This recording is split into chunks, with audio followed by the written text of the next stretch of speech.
Elaine's hand, still warm from mine, slipped into Owen's, a public declaration in the crowded diner. My coffee grew cold as her eyes, once only for me, now held a new, undeniable sparkle for the younger man across the table. He simply smiled, a thin, knowing twist of his lips. She needs someone who truly understands her. Art. My world fractured, leaving me adrift. The glass from the wedding photo frame crunched under his shoe. Art, 72, stood in the living room, his hands, slightly trembling, outstretched as if to catch pieces of something that could no longer be held. The photograph itself, slightly faded, showed a younger Elaine and him, smiling brightly on a summer day in 1980, 40 years. Now, the image was obscured by a spider web of cracks. He looked down at the small black flash drive heavy in his palm. It felt like a stone, holding the weight of a lifetime, reduced to this single, cold object. His long marriage to Elaine, once a solid foundation, now felt like a beautifully constructed lie. 3 weeks ago, on a Tuesday, the sky had been low and gray, a steady rain drumming against the windows. His golf game at the municipal course had been called off, the greens too waterlogged to play. He remembered the feeling of mild annoyance, then the sudden, unexpected freedom of an empty afternoon. He decided to head home early, planning to read in his armchair by the fireplace, maybe catch a nap. Fate, he thought later, had a cruel hand. As he pulled into the driveway, the usual quiet of the house was broken by a soft, unfamiliar sound. Laughter, Elaine's, bright and melodic, but accompanied by a deeper, younger man's chuckle. The sound drifted from the sunroom at the back, where Elaine usually did her needlework. A knot tightened in Art's stomach. He left his umbrella by the door and walked through the silent kitchen, his footsteps muted on the linoleum. The sunroom door stood ajar. He pushed it open. Elaine was on the wicker sofa, leaning back, her head tilted, a smile playing on her lips. Next to her, much too close, sat a man he didn't recognize. He was probably no older than 45, with neat brown hair and an easy posture. Owen Miller. Art would learn later. Owen turned at the sound of the door, his smile unwavering, not a flicker of surprise or apology in his eyes. "You must be Art," Owen said, his voice smooth, extending a hand. Art didn't take the hand. Rain dripped from his jacket, forming small puddles on the oak floor. His gaze was fixed on Elaine, her face suddenly flushed, a guilty shadow in her eyes. The easy smile had vanished. "Elaine," Art managed, the name a raw question. "What's going on?" Elaine straightened, her hands clasped in her lap. "Art," she said, her voice gentle, almost too gentle, yet with an unyielding firmness. "Please, sit down. This is Owen. He's become very important to me." The next hour was a blur, a surreal experience that Art would later try to reconstruct, piece by agonizing piece. Elaine explained it all, calmly, rationally, as if discussing a new landscaping project. She had met Owen at her book club, 6 months prior. He had been a guest speaker, she said. They had talked afterwards. Then more talks. Then coffee. Then lunches. Slowly, quietly, he had entered her life. He made her feel alive again. She said, her eyes meeting his, then glancing away quickly. The phrase hit Art harder than any direct accusation. Alive. As if she had been dead with him. He felt her hand reach for his, a fleeting touch, but he pulled his own away, his fingers curling into a fist. The air in the sunroom felt thin. Owen watched them both. A placid, neutral expression on his face, like a bystander at a minor fender bender. "This isn't about you, Art," Elaine said again, her voice softening, but the message remained sharp. "It's about me needing something different. Art looked around the sunroom, at the familiar patterns of light on the wall, the potted plants Elaine tended so carefully. Different. The word echoed in his head, hollow and meaningless. "Different?" Art asked, his voice barely a whisper, thick with disbelief. "We have grandchildren, Elaine. We have a life. What more could you possibly want?" Owen cleared his throat then, a quiet interjection, and nodded sagely. "Some couples, you know," he began, his voice calm. they find themselves in new territory. Modern couples, sometimes it takes new definitions of commitment to make things work. Art didn't hear the rest of it. He felt a sudden, desperate urge to escape, to breathe air that wasn't heavy with betrayal and polite pronouncements. He couldn't trust himself to stay, couldn't trust his own hands. He needed to get out before he said or did something he would forever regret. He turned and walked out, leaving the sunroom, Elaine, and Owen Miller behind. 2 days after Art had walked out of the sunroom, the phone rang. It was Bethany, her voice firm, bordering on stern. She and Daniel insisted on a family meeting, Sunday dinner, but without the usual pretense of normalcy. Art, in a corner of his mind, held on to a foolish hope. His children, they would see, wouldn't they? They would understand what 40 years meant, what a lifetime of shared history entailed. They would help him bridge this sudden, gaping chasm that had opened in his living room. He sat at the dining room table, the one Elaine had polished religiously every Saturday morning for decades, now set with a strained formality. Bethany was across from him, Daniel next to her, looking uncomfortable. Elaine sat at the head, radiating a calm Art couldn't quite decipher. The usual easy chatter was absent, replaced by the clinking of silverware on plates. Art picked at his pot roast. It was Bethany who broke the silence, setting down her fork. "Dad," she began, her gaze steady, almost sympathetic. "We just want Mom to be happy." Her words, delivered with such quiet conviction, felt like a preemptive strike, an allegiance already declared. Art's hope began to fray at the edges. Then she continued, her tone shifting slightly. "And this arrangement with Owen, it seems to be working for her." Art felt a cold shock, a sudden, internal plummet. Arrangement, the word hung in the air, heavy and solid. It implied a structure, a plan, something accepted. Arrangement? Art's voice was hoarse, a dry rasp. He leaned forward slightly, his eyes moving from Bethany to Daniel. "You know about him?" "How long?" Daniel cleared his throat, pushing a piece of potato around his plate. He avoided Art's gaze. "Mom told us a few weeks ago." "Dad," he admitted, his voice low. "She said she wanted us to understand. Times are different now, you know. People are more open-minded about these sorts of things." Art looked at his son, a profound disconnect settling over him, colder than the late autumn air outside. Open-minded. He thought of his own father, a stoic farmer, and the unspoken rules that governed their world. "Your mother is having an affair," Art stated, flat and unyielding, cutting through the carefully chosen euphemisms. The word hung, stark and undeniable, the truth as he saw it. Elaine cut in, her voice sharp, a sudden steel beneath the earlier calm. "It's not an affair if everyone's honest about it, Art. I'm not sneaking around. I'm not hiding anything."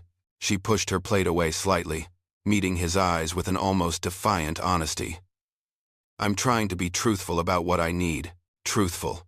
What she needed." Art felt a wave of nausea. His needs, their life, their history all seemed to vanish under the weight of her stark declaration. The meeting ended without resolution, only a polite, hollow understanding that Art could not share. The weeks that followed felt like a slow descent into madness for Art. The familiar rhythms of his life, once so comforting, became twisted and distorted. He found himself looking for signs, for recognition in Elaine's eyes that this was all a terrible, temporary detour. But there was only the same calm, resolute demeanor. Then came the Sunday dinners, the weekly ritual that had always brought the family together, a predictable comfort, became another battleground. Elaine, with a quiet determination, started bringing Owen. He would arrive promptly at 5, a bottle of wine in hand, a smile that never quite reached his eyes for Art. Owen would sit at the table, comfortable in his place, engaging in conversation with Bethany and Daniel, laughing easily with Elaine. Art would watch, mute, his food tasting like ash. The cruelest cut came, innocently enough, from the grandchildren. He cherished those children, their laughter and energy, a balm to his soul. Little Sarah, Bethany's daughter, a bright-eyed 6-year-old, pointed across the table one evening during dinner. "Can I have more potatoes, Uncle Owen?" she asked, her voice clear and sweet. Uncle Owen. The words pierced Art, a physical ache in his chest. Owen smiled, refilling her plate. The other grandchildren, bless their innocent hearts, began to follow suit, adopting the title as if it were the most natural thing in the world. Art felt a profound sense of displacement. An outsider in his own home, watching his life, his family, slowly reconfigure itself around this new presence. It culminated, or so Art thought at the time, when Bethany invited Owen to her daughter's dance recital. "He's part of the family now, Dad," she'd said, as if stating an undeniable fact. Art remembered sitting there in the auditorium, watching Sarah spin across the stage in a pink tutu. Owen clapping enthusiastically a few rows ahead of him, next to Elaine. He felt a chilling sense of alienation, as if the world had collectively decided to move on, leaving him stranded. Every time Art tried to voice his feelings, his objections, his confusion, he was met with the same polite yet unyielding resistance. He became the unreasonable one, according to Daniel, or stuck in the past. As Bethany gently suggested, Elaine would just nod, her expression regretful but firm, adding that he needed to evolve, to understand that things weren't as simple as they used to be. It was as if his entire world had shifted, and he was the only one stubbornly clinging to the old, solid ground that everyone else had abandoned. He tried to cope. He threw himself into his golf game, though the greens seemed less inviting without the usual friendly banter, and the solitary walks felt longer. He took up cooking classes at the community center, learning to make Thai curry and handmade pasta, trying to fill the quiet evenings. He even started planning a solo trip to Alaska, poring over maps of national parks, imagining the vast, silent wilderness, anything to occupy his mind, to distract from the gaping hole that had appeared in the center of his life. But the distractions never quite worked. The quiet moments, the late evenings, the sudden silences at dinner, they always brought him back to the same agonizing reality. Watching his family embrace Owen, the man who had so smoothly, so easily, seemingly without effort, stolen his wife's heart, was a special kind of torture. It was like watching a play where he was no longer a character, merely a spectator to his own unraveling life. The breaking point arrived last Sunday. It was at Bethany's house for dinner, another one of those strained family gatherings where Owen was an accepted, even welcomed, fixture. Art had tried to stay neutral, to keep his observations to himself, to pretend that the easy camaraderie between Elaine and Owen was simply the polite interaction of friends. He had even managed a few civil, if brief, exchanges with Owen about local politics, trying to prove to himself, and perhaps to his children, that he could be open-minded. Dinner had ended. Dishes were being cleared. The usual flurry of activity as people prepared to leave filled Bethany's kitchen. Art was standing by the back door, buttoning his coat. When he saw it, Elaine was pulling on her gloves, her back to him. Owen stepped close, his hand reaching out, not quite touching her, but hovering near her back. He took her jacket from the chair, a dark wool coat, and held it open for her. The gesture itself was simple, unremarkable. Husbands had been doing it for wives for centuries. But it was the way Owen did it, with a gentle efficiency, a quiet attentiveness that spoke volumes, and it was the way Elaine responded. She didn't just slide her arms into the sleeves. She leaned back into the jacket, into Owen's space, a soft, intimate shift of her body. Then she turned, looking up at him, a tender smile playing on her lips, a look in her eyes that Art hadn't seen directed at him in years. Gratitude, affection, a quiet comfort. It felt like being stabbed in the heart, not with a sudden, violent thrust, but with a slow, agonizing twist of the blade, reopening old wounds. In that precise moment, Art knew. This wasn't a phase. It wasn't a midlife crisis, a temporary aberration that would eventually correct itself. This wasn't something that could be talked away or understood away. This was his new reality. Hard, unyielding, and completely, devastatingly final. He felt a crushing certainty settle over him, chilling him to the bone. He couldn't live in it anymore. He simply couldn't. The thought, once a vague whisper, solidified into an undeniable truth. He had to do something. Anything. Art spent the next 3 days packing. He moved through the house with a quiet, methodical resolve, working in the silent hours when Elaine was out, often with Owen. Sometimes, he imagined her laughter drifting back to him from some distant restaurant or coffee shop. A ghost of a sound that fueled his detached efficiency. 40 years of shared life, of accumulation, of building a home, were now being reduced to what would fit in the trunk of his Ford and a 10 by 10-foot storage unit he'd rented on the edge of town. It struck him, with a detached kind of clarity, how little you truly needed when your whole world had fallen apart. The essentials, the things that truly belonged to him alone. Each object he touched brought a flood of memories, some sharp, some dull, all tinged with a new, bitter irony. He packed his golf clubs, a set Elaine had given him for his 50th birthday, remembering her pleased smile as he unwrapped them. There were the matching sweaters, forest green, that they had worn to Daniel's college graduation, warm against the early spring chill. A ceramic mug, chipped at the rim, that Elaine had made in an art class decades ago, sat beside his toothbrush. He placed it carefully in a box labeled Kitchen Misc. Everything seemed to carry a double meaning now, a testament to what had been and what was no longer. The photo albums were the hardest to sift through, heavier than any other box of possessions. He sat on the floor of their bedroom, the empty closet yawning behind him, and opened the thick, leather-bound books, page after page, a chronicle of what he had believed was a happy life. Their wedding day, Elaine radiant in white, his arm tight around her, the births of Bethany and Daniel, tiny pink bundles clutched in their proud young hands.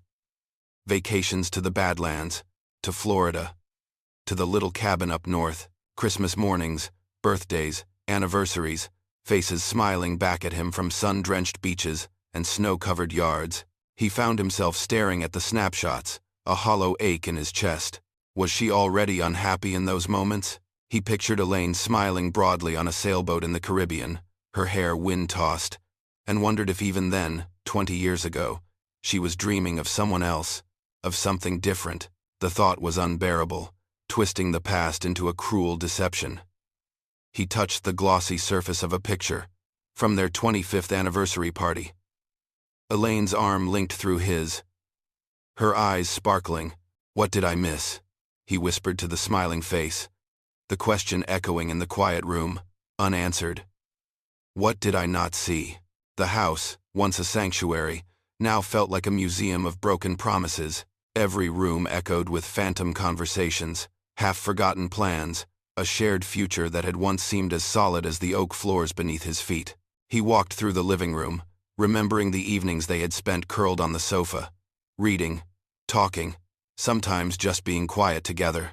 He stood in the kitchen, recalling countless breakfasts and dinners, the smell of coffee and toast, the clatter of pots and pans. Their bedroom, once a private haven, felt cold and empty, stripped of its intimacy. He was 72 years old. All his life, he had built, he had worked, he had planned. He had imagined a quiet retirement with Elaine, growing old together, watching their grandchildren grow up. Now, that future had simply vanished, like morning mist burned away by the rising sun, leaving behind only the cold, damp ground of the present. He picked up another box, taped it shut, and carried it down the stairs to the waiting car, the weight of it a stark reminder of his new, solitary path. Last night, Art had sat at his desk, the old oak surface scarred with decades of use. The small, black flash drive was plugged into his laptop, its tiny light blinking. He had begun to record everything, a slow, painstaking process of translating his tangled thoughts and feelings into a coherent narrative. Every feeling, every memory, every precise moment of betrayal, not just from Elaine, but from his own children. They somehow thought this was acceptable, this arrangement that twisted his stomach into knots. They had, in his estimation, decided their mother's happiness was worth destroying their father's heart. It was a cold, hard judgment, but it felt true in the dark quiet of his study. Just yesterday, Bethany had called. Her voice, usually warm, had been measured, almost clinical. "Dad." She'd begun, her tone laced with a familiar exasperation. "You're not even trying to understand. Mom isn't leaving you. She just wants to expand her life. She just wants to experience new things. He hadn't known how to respond. Expand her life. Experience new things. He had offered her a life. A good life. A full life. He had built it with her. Brick by brick. Year by year. He thought of the quiet evenings. The shared laughter over silly TV shows. The comfortable silence of two people who knew each other so completely. Wasn't that enough? Then Bethany had delivered the final blow. A question that stung him worse than any outright accusation. Why can't you be more flexible? That word, flexible, kept haunting him, echoing in the quiet, empty rooms of the house. Flexible, as if he was some stubborn old man, clinging to antiquated notions, simply because he couldn't bring himself to accept sharing his wife, his partner of 40 years, with another man. It made him feel rigid, unreasonable, out of touch, exactly as his children and Elaine seemed to view him. He was a relic, holding on to something everyone else had deemed obsolete. He closed his eyes and remembered their wedding day, a bright, clear Saturday in late spring. Elaine, so young, so beautiful, standing beside him at the altar of Street Jude's, her love, her certainty, her unwavering gaze as they exchanged vows, to have and to hold, from this day forward, for better, for worse, for richer, for poorer, in sickness and in health, to love and to cherish, till death do us part. Each word had been a promise, a sacred covenant. He had believed in every single one of them. He had lived by them. Now he understood that death isn't physical sometimes. It wasn't always a sudden stop, a final breath. Sometimes, it was a slow death of trust, of respect, of everything you thought was unshakable. It was the gradual erosion of the ground beneath your feet, until you were left standing on nothing, looking down into an abyss you never knew existed. The realization was colder than any winter wind, sharper than any broken glass. It was a truth he wished he could unlearn. Life has a way of twisting our certainties into bitter lessons, and the road ahead promised even more unforgiving truths. Stick around to the end to see how life's costly choices unfold. He continued speaking into the microphone, his voice low and steady, recounting the details he had kept locked away for too long. The small indignities, the casual cruelties, the feeling of being erased, piece by piece. He spoke of the day he found Elaine's new phone, hidden in her sock drawer, and the brief, sickening glimpse of a text message from Owen. He spoke of the way Elaine had started dressing, a little younger, a little brighter, as if shedding years along with her old loyalties. He spoke of the quiet mornings, when he would wake alone, and the heavy silence that had replaced their easy morning conversations. Each word was a brick, building a wall of evidence, a testament to his shattered world.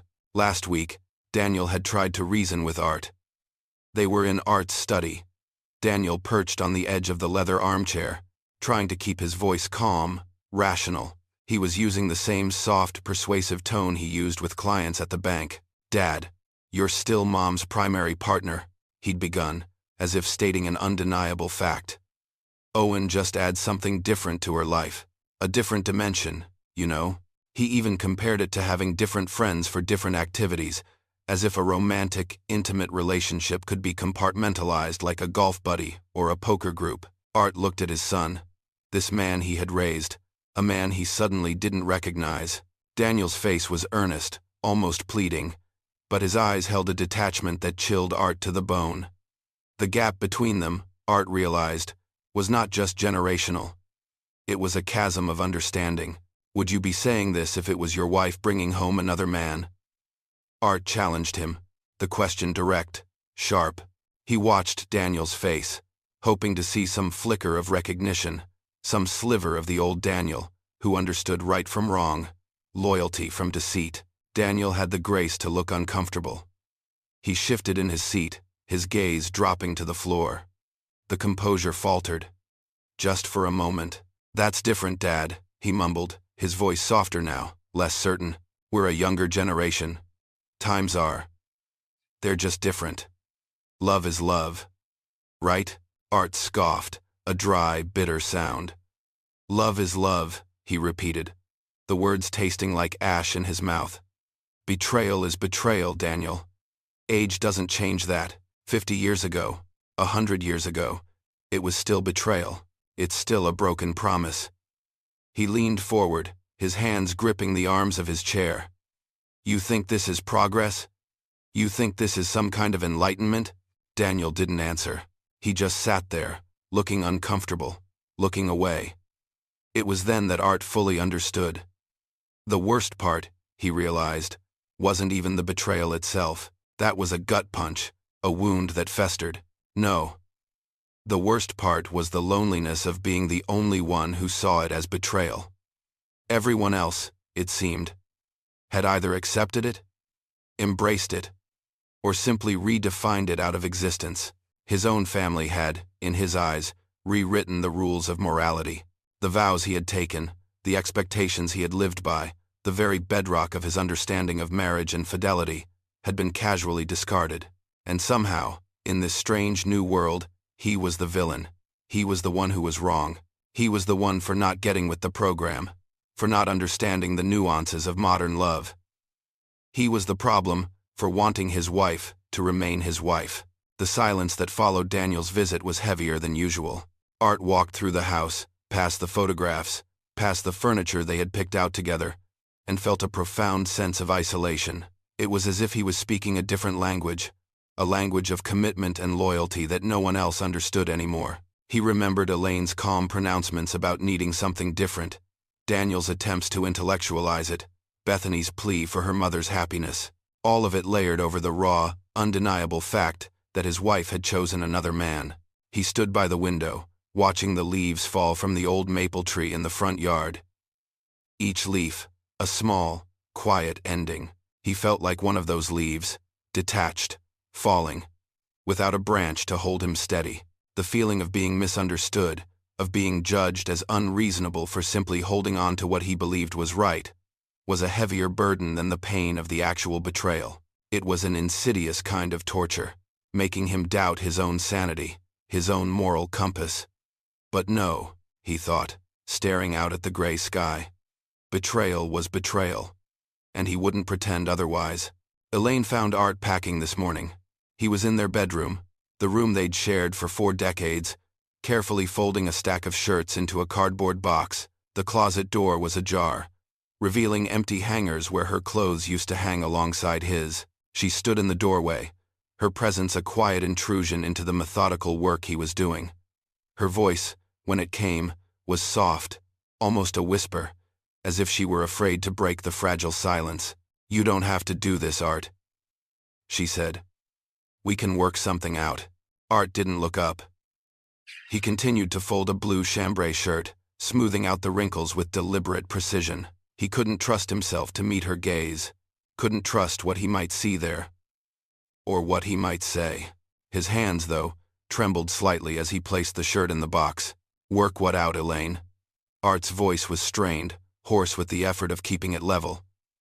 He finally looked at her then, his eyes, tired and red-rimmed, meeting hers. The question hung in the air, heavy with unspoken pain.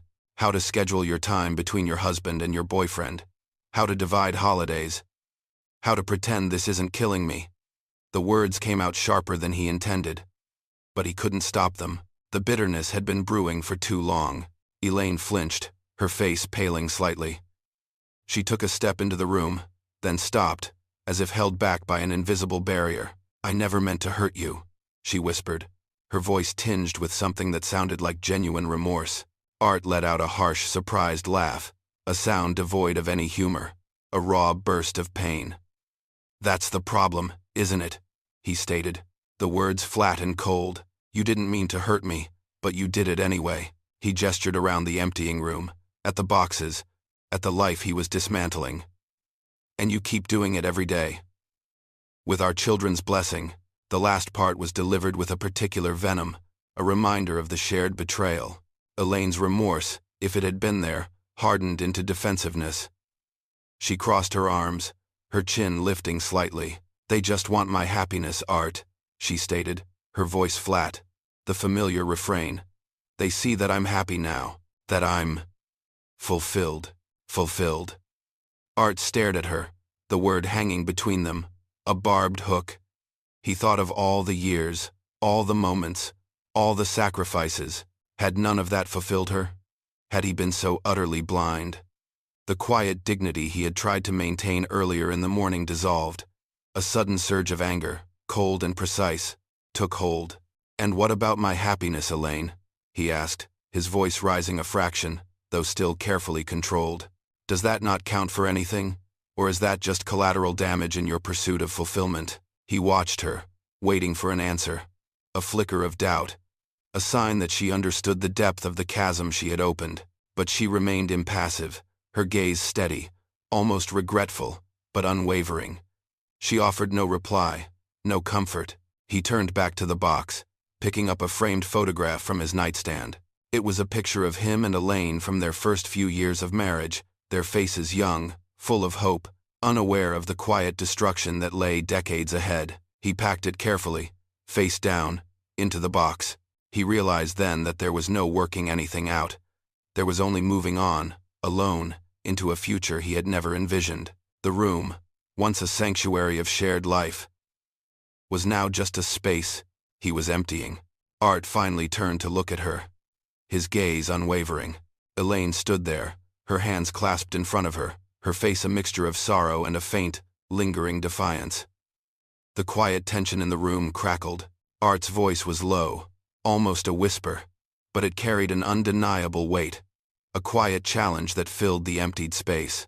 "Has anyone actually asked what would make me happy?" he asked. The question hung in the air, a stark counterpoint to all the talk of Elaine's needs and fulfillment. He watched her, waiting for a response that never came. He continued, his voice gaining a quiet intensity.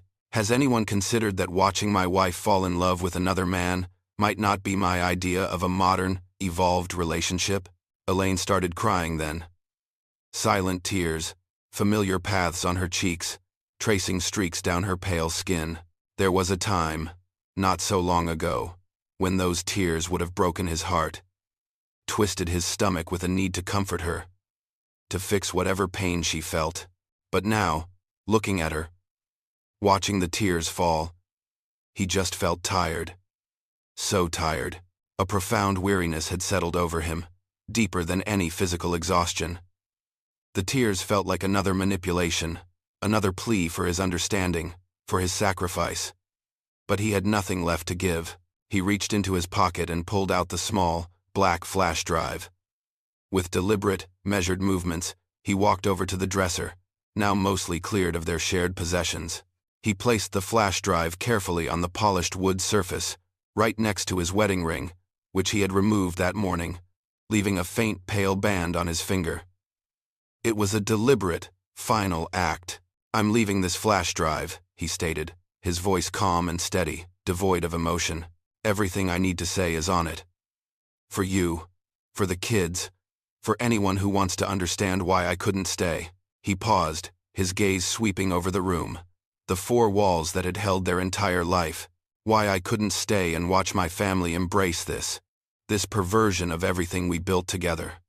The word perversion hung in the air, sharp and unyielding, a final, definitive judgment. Elaine's tears flowed faster then, and she reached out with trembling hands, not for him, but for the flash drive, her fingers brushing against the cold plastic. "Art, please," she pleaded, her voice choked. 40 years, you can't just walk away from 40 years. Her eyes, swollen and red, met his, searching for something, a sign of the man who had loved her, who had always come back. Art closed the clasp on his last suitcase, the soft click echoing in the empty room. He looked at her, his expression unreadable, and then back at the small, black drive. "You already did," he replied, his voice flat. "Matter of fact, you just did it in installments, Elaine. So small, so gradual. I didn't notice until it was too late, until there was nothing left to walk away from." He picked up his suitcase, the weight of it familiar, grounding. He took one last look at the room, at the woman standing there, and turned to leave. Art looked around their bedroom one last time. It felt both intimately familiar and utterly alien. The king-size bed, its mattress now firm but bearing the indentations of 4 decades of shared sleep, stood at the center, He remembered the arguments over whether to get springs or foam, Elaine's eventual triumph. The floral wallpaper, a cheerful pattern of peonies and leaves, still adorned the walls, a testament to Elaine's insistence, chosen over his preference for something simpler. On her nightstand, beside her reading lamp and a glass of water, now sat a framed photograph he hadn't seen before. Elaine and Owen, smiling, comfortable, at what looked like some sun-drenched garden party. Owen's arm was casually around her waist. Elaine stood by the dresser, the small black flash drive still clutched in her hand. Her face was tear-streaked, but her eyes held a flicker of curiosity, perhaps even fear. "What's on this?" she asked, her voice thin. "Everything," Art replied, his own voice calm, steady. He had reached a point beyond anger, beyond grief, into a cold, hard clarity. "The truth, my truth, anyway." Since everyone seems to have forgotten what truth means these days, he picked up his 2 suitcases, their weight familiar and grounding. "I've already called a lawyer. The papers will be delivered tomorrow." Elaine's face crumpled. "Divorce papers?" Her voice cracked, disbelief warring with panic. "Art, that's not necessary. We can find a compromise." He set the luggage back down, the sound of the bags hitting the hardwood floor sharp in the silence. For a moment, a wave of anger, raw and potent, finally broke through his exhaustion. He looked at her, his gaze unwavering. "Like what, Elaine? What kind of compromise?" His voice was low, laced with a bitter sarcasm. "Should I take Mondays, Wednesdays, and Fridays, while he gets Tuesdays, Thursdays, and weekends?" He didn't wait for her to answer, pressing on, his words cutting. "Should we draw up a schedule for holidays? Maybe even a turn for who gets to sleep in our bed?" Elaine recoiled, her face flushing. "You're being deliberately cruel now," she accused, her voice rising, shaking slightly. "No," Art countered, his voice flat. "I'm being honest, something this family seems to have forgotten how to do." He looked from her to the photograph on the nightstand, then back to her tear-streaked face. The anger, as quickly as it had come, receded, leaving behind only the profound weariness. He picked up his bags again, the finality of the gesture unmistakable.